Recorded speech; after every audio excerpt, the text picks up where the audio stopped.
Então vamos lá para a questão 4. Observe a imagem a seguir e depois complete as frases com palavras do quadro. Então essa imagem mostra um veículo sendo empurrado por alguns homens no sentido esquerda para a direita. Ok? Então no quadro você tem aí termos como velocidade, movimento, inércia, repouso, aceleração. Letra A.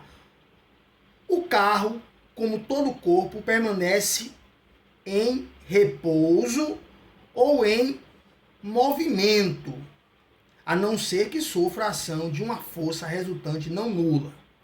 Então aqui na primeira lacuna você bota repouso e na segunda você bota movimento. Então aqui já foram duas palavras do quadro. Letra B.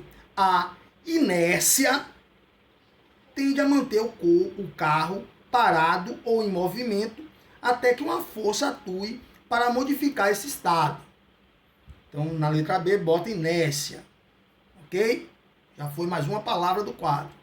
C. Quando o carro está sob a ação de uma força resultante não nula, será observada uma alteração em sua velocidade. Então, botem aí na lacuna da letra C o termo velocidade. D. A aceleração do carro será diretamente proporcional à intensidade da força aplicada. Então você coloca aí na lacuna da letra D o termo aceleração. Ok? Beleza, gente? Questão 5. Analise as imagens a seguir e responda a questão.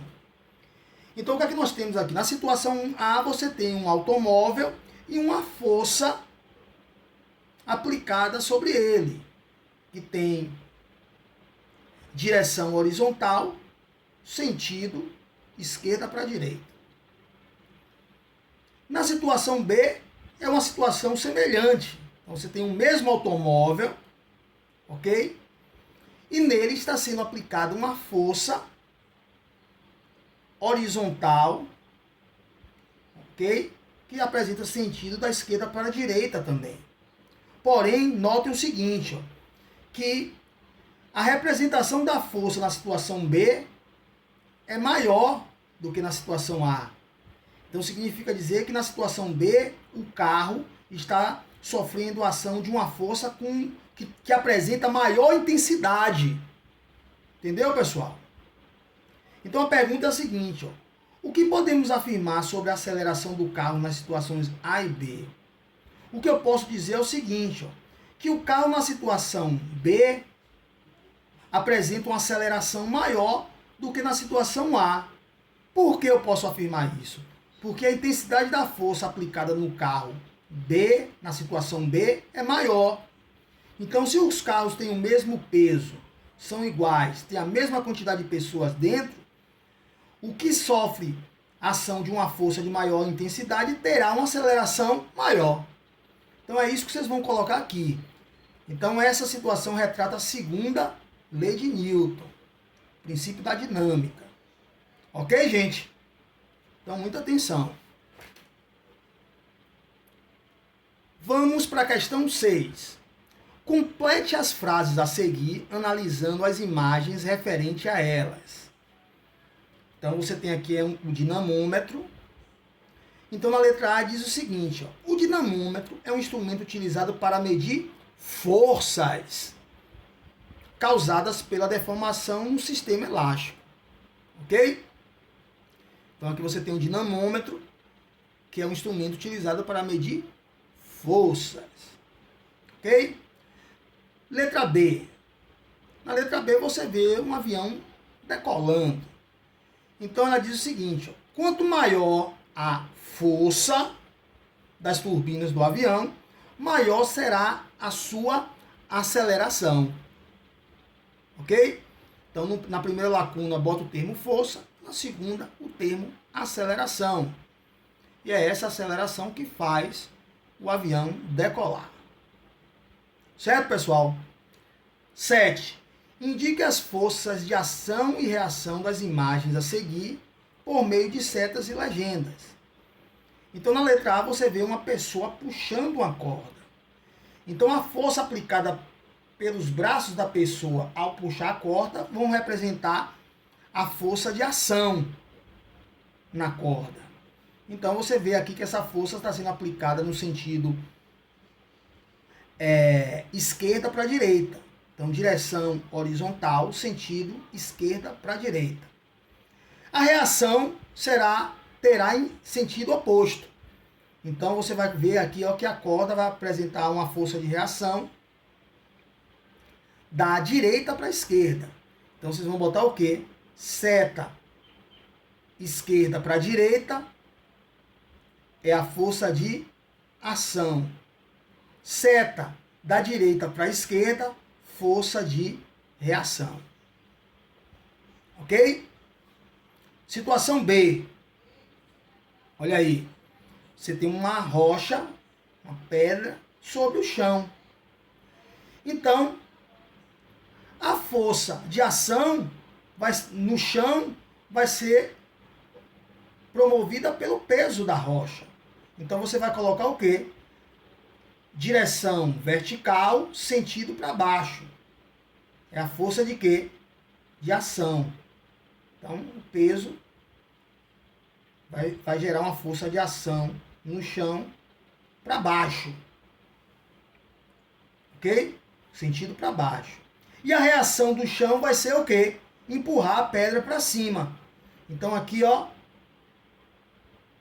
Direção vertical, sentido para cima. Será a força de reação. Ok?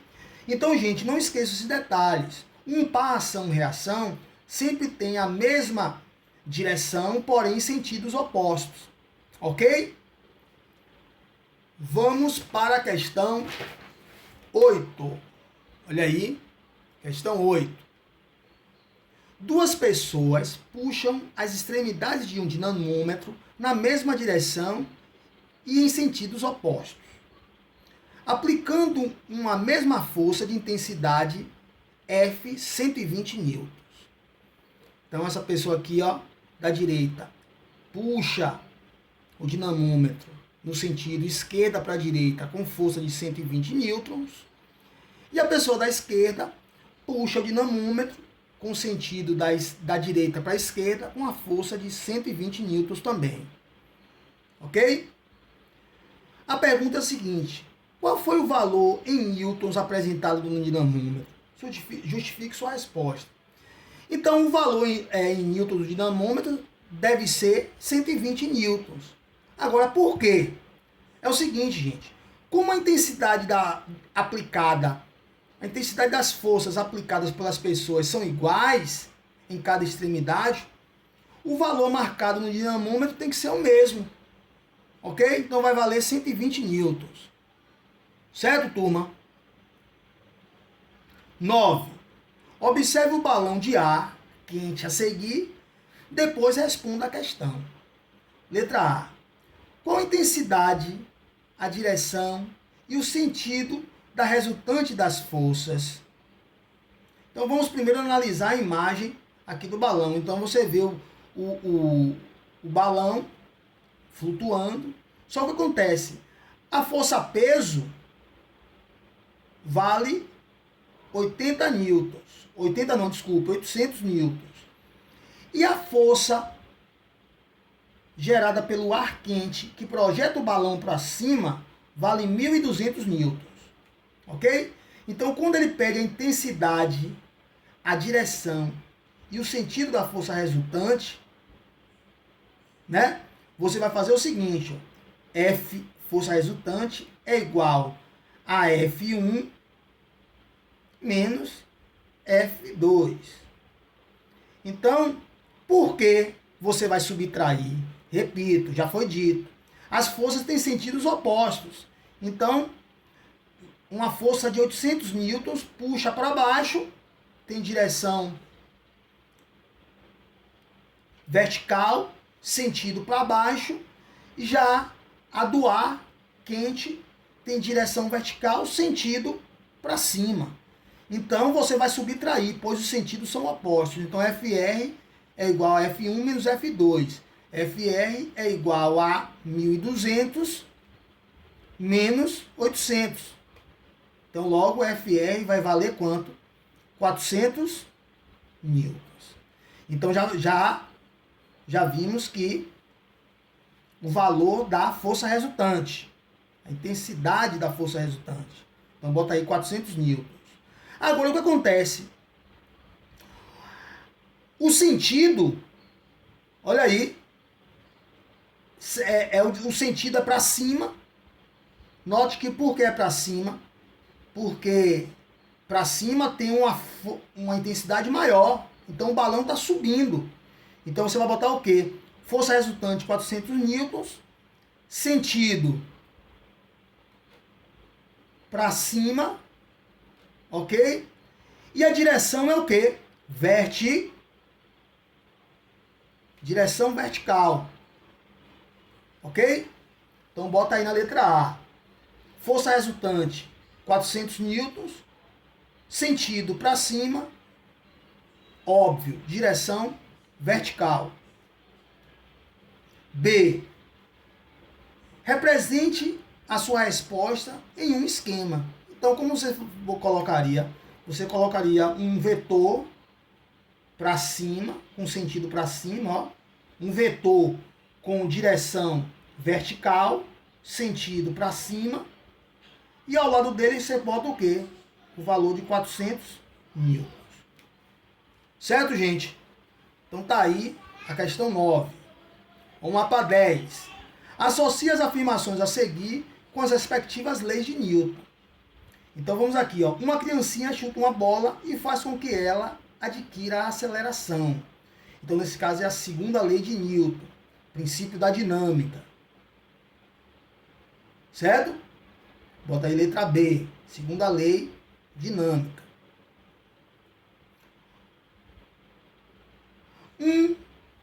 Um cozinheiro deixa um ovo cair no chão. O ovo quebra. Então, nesse caso, seria o quê? A terceira lei de Newton. Bota a letra C. Isso aí seria o quê? O resultado da ação-reação. Ok? Entre o ovo e o chão. Então, bota aí letra C, terceira lei de Newton. E, por fim, o ônibus freia bruscamente e as pessoas que estão em pé são lançadas para frente. Então, isso aí é a primeira lei de Newton, é a inércia. Ok?